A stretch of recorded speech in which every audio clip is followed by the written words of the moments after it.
M. Morer. Mon nom est Jean-Marc Lefebvre, je représente une fondation qui est en train d'être créée, qui s'appelle la Fondation Seguin. C'est un nom qui vous dit quelque chose, Marc Seguin. Également Louis et Laurent Seguin qui ont créé Gnomerone, SNECMA. Je vous entends très mal. Ah, pardon. Je parle de la Fondation Seguin avec un nom qui devrait vous dire quelque chose, avec Marc Seguin, SNCF, et également chemin de fer, et également Louis et Laurent Seguin, qui était Gnomerone, qui est aujourd'hui la SNECMA, et Safran. Marc Seguin était également un innovateur social, et il avait travaillé en 1860 sur des thèmes qui ne sont pas loin du vôtre. Il s'agissait de trouver des emplois pour les gens qui étaient à la retraite, et il avait inventé des entreprises qui employaient les gens qui étaient à la retraite. Je précise qu'il n'y avait pas de retraite, il n'y avait pas de pension de retraite à l'époque. Et il avait trouvé des nouveaux emplois qui étaient adaptés aux gens qui étaient à la retraite. Je pourrais vous en parler plus longtemps, mais je le mentionne. Et la deuxième chose que je voudrais dire, c'est que cette fondation sera située à Annonay. Et Annonay, c'est une ville qui a été un petit peu sinistrée. Absolument. Je pense que ce serait une bonne idée de rejoindre votre mouvement. Et donc, ma question est, qu'est-ce qu'on peut faire pour rejoindre votre mouvement ? Qu'est-ce qu'on peut faire pour être candidat à l'expérimentation ? Eh bien, il y a plusieurs prérequis. La première, c'est qu'il y ait quelqu'un qui décide de s'engager là-dedans et qui ait capacité à mobiliser sur le territoire. Ça peut être une association, ça peut être un élu, ça peut être un groupe de personnes qui prennent cette initiative. Ensuite, il faut convaincre les élus de s'engager dans cette affaire. Et pas les convaincre de manière superficielle. Il faut qu'ils soient véritablement convaincus que ça va être un très gros boulot pour eux et qu'il va falloir qu'ils s'investissent comme acteurs, qu'ils ne vont pas seulement être les spectateurs de cette affaire. Une fois que les élus sont là, on fait une équipe de configuration du projet qui est l'amorce du comité local, mais on commence à réfléchir aux choses et on prend contact avec les chômeurs de longue durée du territoire. On demande, le maire, si c'est le maire, peut demander à Pôle emploi la liste des chômeurs de longue durée. Il faut qu'il en fasse un usage attentif parce qu'il n'a pas le droit de la divulguer en dehors de la mairie, donc il faut faire ça avec soin.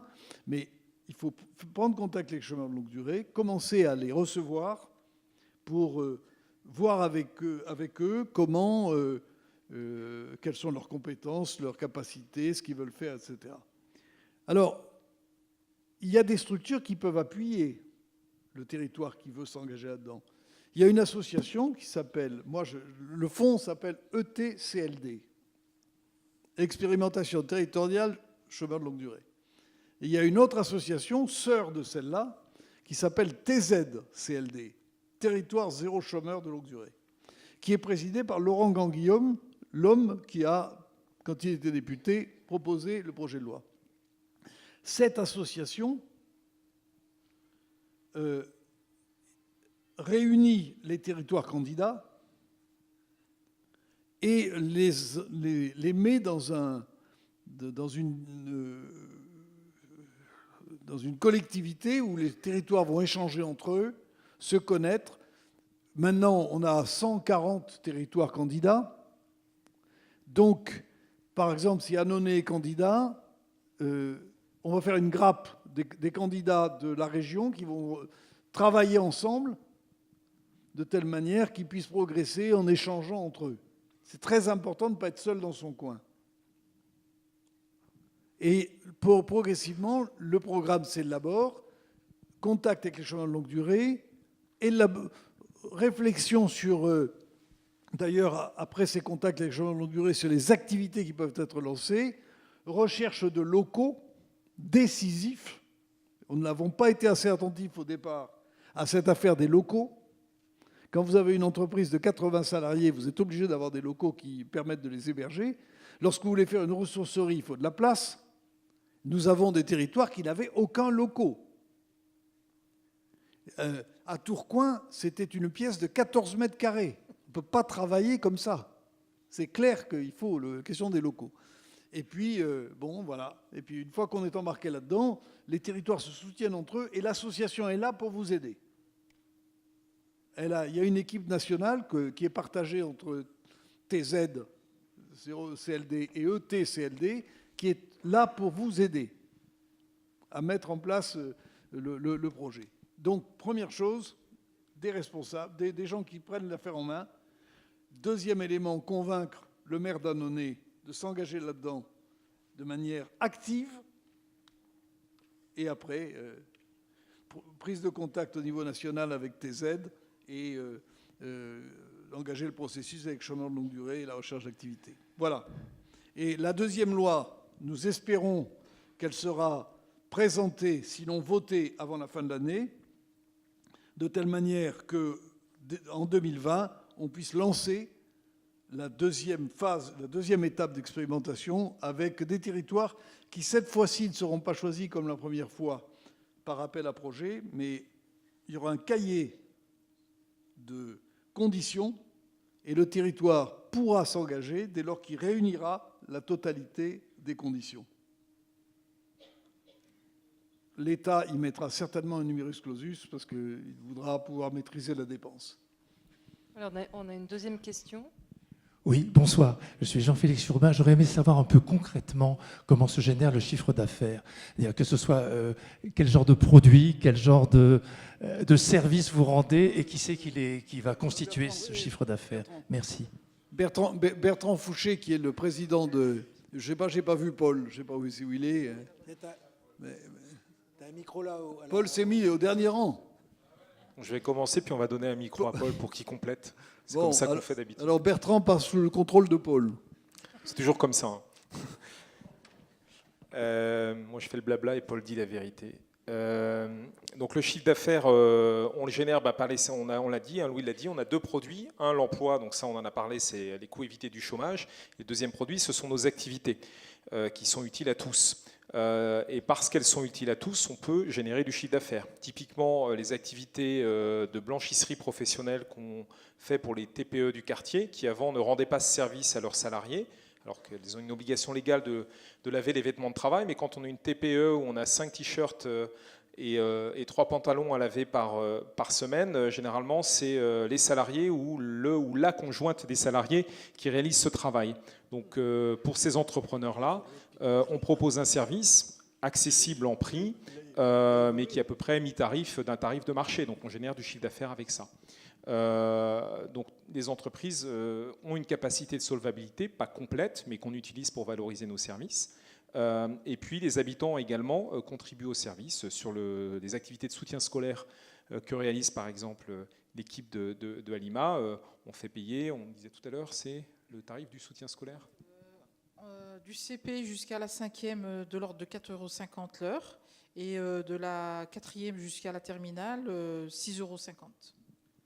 Alors au global, le modèle économique devrait tenir donc, sur 100% de nos coûts, donc sur les 26 000 € que coûte chez nous un emploi à l'année.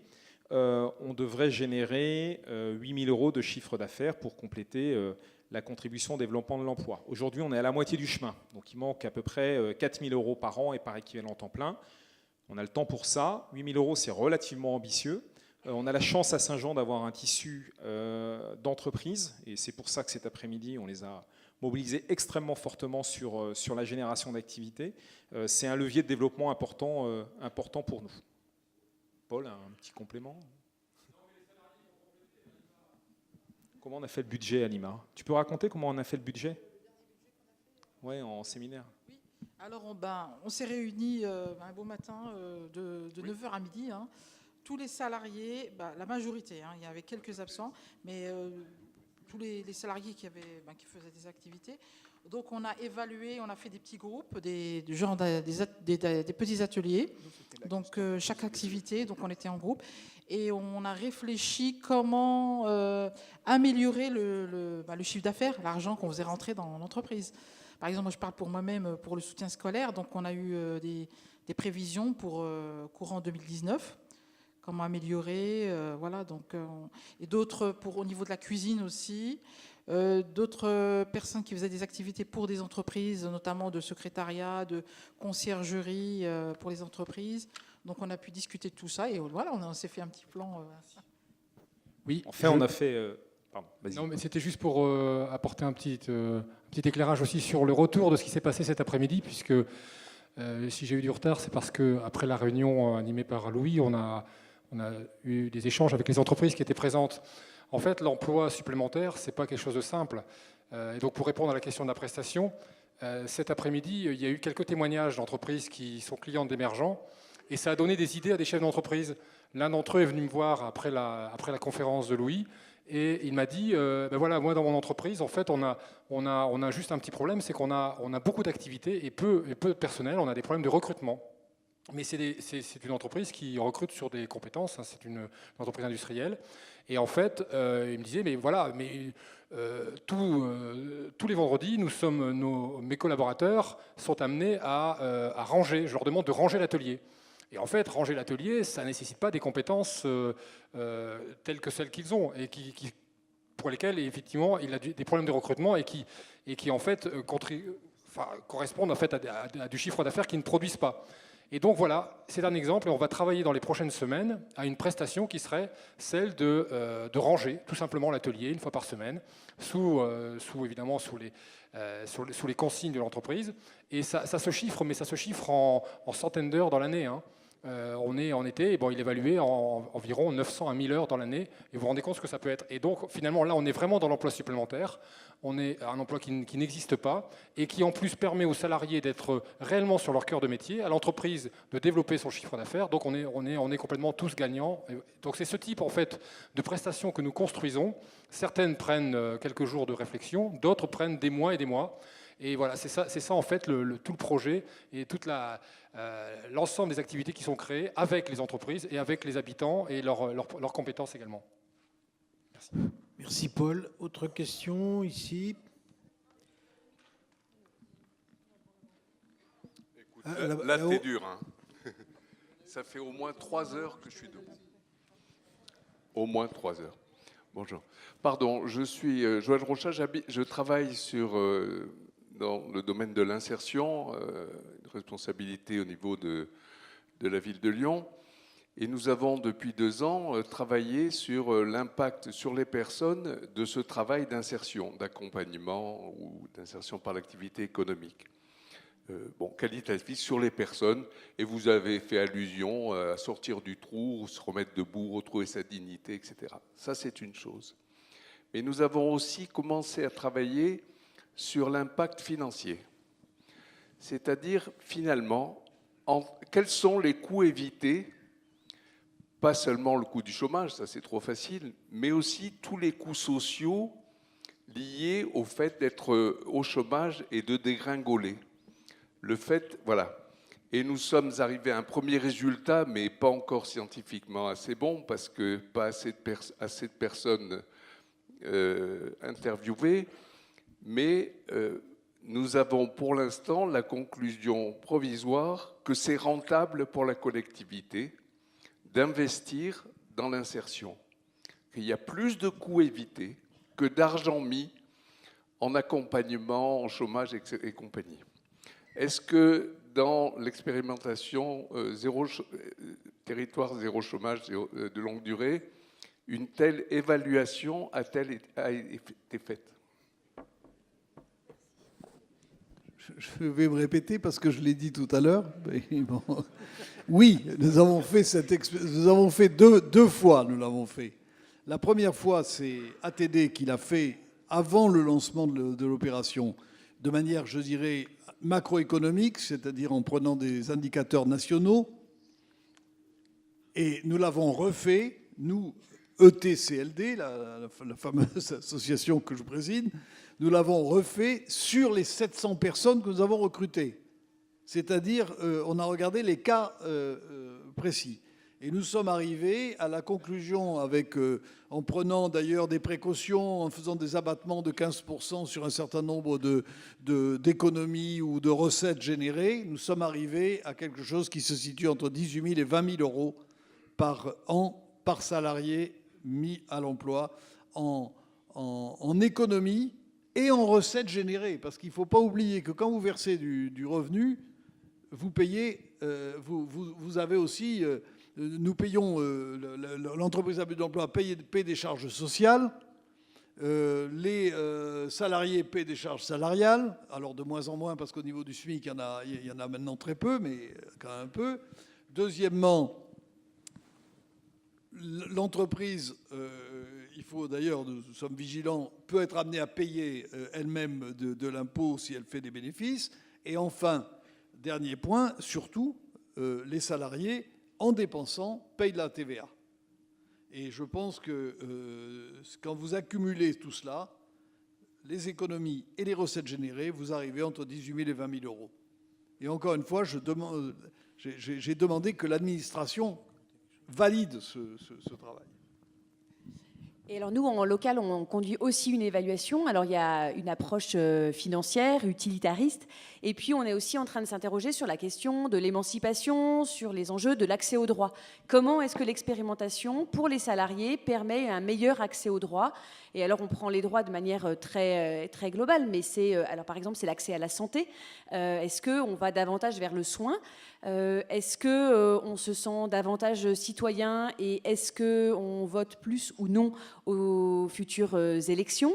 Est-ce que quand je suis victime de discrimination, est-ce que j'ai la ressource personnelle, psychique, pour aller voir le défenseur des droits et faire un recours au défenseur des droits?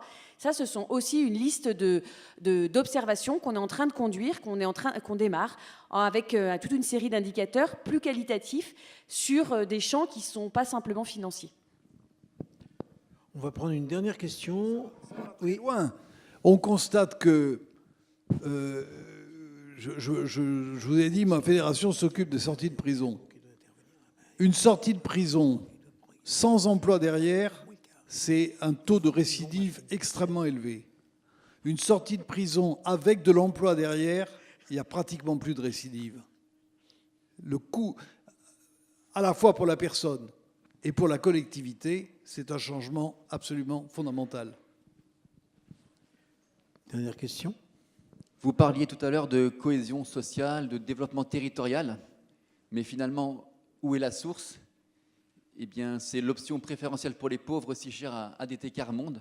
Alors merci de nous montrer que les plus pauvres d'entre nous sont porteurs de richesses. Je m'interrogeais également sur le mode de management de ces entreprises, 80 salariés, 3 encadrants, mais je crois que, madame, vous avez partiellement répondu à ma question, que c'est une gouvernance partagée, une démocratie participative, et je voulais qu'on puisse un petit peu en parler davantage sur ce mode de fonctionnement.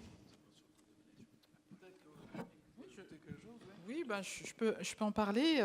C'est vrai que c'est un type de gouvernance très intéressant et franchement, c'est une expérience très, très intéressante parce qu'on est toujours acteur de ce qui se passe dans l'entreprise. On est sollicité, par exemple, pour monter de nouvelles activités, on fait des réunions régulières, on donne notre avis, on apporte nos idées. Elles sont discutées, des fois elles sont bonnes, des fois elles sont moins bonnes, mais on en discute. On sait pas, les ordres ne viennent pas que de là-haut, voilà, aujourd'hui on fait ça, ou ça va être comme ça. Tout est discuté, et voilà, donc on se sent vraiment acteur dans notre entreprise. La gouvernance, c'est une expérience vraiment très, très intéressante à vivre. Ouais, je voulais juste rajouter qu'on a des référents d'activité, ils gèrent chaque activité plus en détail, et puis il n'y a pas de chef à proprement parler, puisque c'est une expérimentation de territoire et que du coup, ce serait comme si vous sortez et votre voisin, c'est votre chef, votre autre voisin, c'est votre dissident, je ne sais pas. Donc ça fait qu'on est bien comme ça, il y a quelques référents, 2-3 chefs et tout est bien qui finit bien. Très bien, merci. Oui. C'est une des raisons pour lesquelles on ne peut pas aller beaucoup au-delà de 80 salariés. Parce que il faut bien voir qu'au-delà, c'est absolument impossible de gérer une structure sans instaurer une hiérarchie. Et je pense d'ailleurs que même avec 80 salariés, il faut que cette hiérarchie, mais que cette hiérarchie vienne de la participation de tous dans l'entreprise. Il y a dans certaines EBE, ça s'appelle des responsables d'activité, dans d'autres EBE, des référents d'activité, mais d'une certaine manière, il y a quand même des gens qui ont une responsabilité qui dépasse leur propre travail et qui les amène à prendre des décisions. Et je pense que nous devons veiller à ce que, à la fois, cet aspect de la nouvelle gouvernance de ces entreprises puisse s'affirmer, en même temps que l'entreprise puisse fonctionner. Quand vous faites du maraîchage, il faut qu'il y ait quelqu'un qui vous dise, qui a un calendrier pour planter les choses et pour les récolter. Je prends cet exemple parmi d'autres. Donc, nous avons ce débat interne. Hein. Nous avons ce débat interne et à mon avis, il est extrêmement sain. Et je ne compte pas du tout qu'on l'occulte. Il faut qu'on ait ce débat en interne. Il y a une pression, il y a une tension entre la nécessité de fonctionnement et l'aspiration à une très grande égalité au sein de l'entreprise. Et je pense qu'il faut que les deux vivent ensemble. Ce n'est pas tout à fait simple, ça fait partie des difficultés. C'est pour ça que je pense, encore une fois, qu'il ne faut pas que l'entreprise dépasse 80 salariés. Merci. Juste pour compléter, excusez-moi. Vous avez... Oui, bon, on n'a pas le temps. Une minute. Oui, c'est juste pour dire qu'en fait, il y a un véritable enjeu dans l'entreprise, c'est d'apprendre à travailler ensemble. Et ça, c'est valable dans toutes les organisations humaines. Ça l'est particulièrement chez nous, parce qu'on retrouve du travail après en avoir pas eu pendant très longtemps, sur des activités nouvelles. On apprend à travailler ensemble. Il y a très peu de hiérarchie, effectivement, et pas pour des questions idéologiques, mais avant tout pour des questions très concrètes de modèle économique. On n'a pas les moyens d'avoir des niveaux hiérarchiques. Et puis aussi parce que les habitants sont voisins. Donc c'est compliqué de retrouver son chef lorsqu'on se retrouve sur son palier. Mais on est une entreprise chercheuse. On apprend chaque jour au quotidien de la vie avec les salariés et aussi de la réalité de rendre des prestations. Donc c'est aussi l'activité qui nous met dans la réalité. On a du dialogue social, on a essayé d'en avoir le mieux que l'on peut. On a instauré, il y a eu des élections du Conseil économique social et économique récemment. Mais voilà, ce véritable enjeu, il est au cœur de notre quotidien. Comment réaliser les prestations, c'est une première question. La deuxième, c'est comment la faire avec tout le monde. Parce que si on signait des contrats de travail, c'est très simple. Mais faire en sorte de durer dans un contrat et dans une entreprise, c'est beaucoup plus compliqué. Et ça, on le fait aussi en étant accompagné. On n'est pas tout seul, on est un collectif. On est accompagné aussi par on est dans un collectif aussi d'entreprises. On est accompagné aussi par un professionnel qui nous accompagne sur ces questions. À Villeurbanne, on a mis l'accent sur ce travail ensemble qui est, dès le début, on a considéré que c'était prioritaire et que c'était aussi une des conditions sine qua non de sortir le chiffre d'affaires. Parce que ça, l'enjeu, il est vraiment humain dans une entreprise comme celle-là.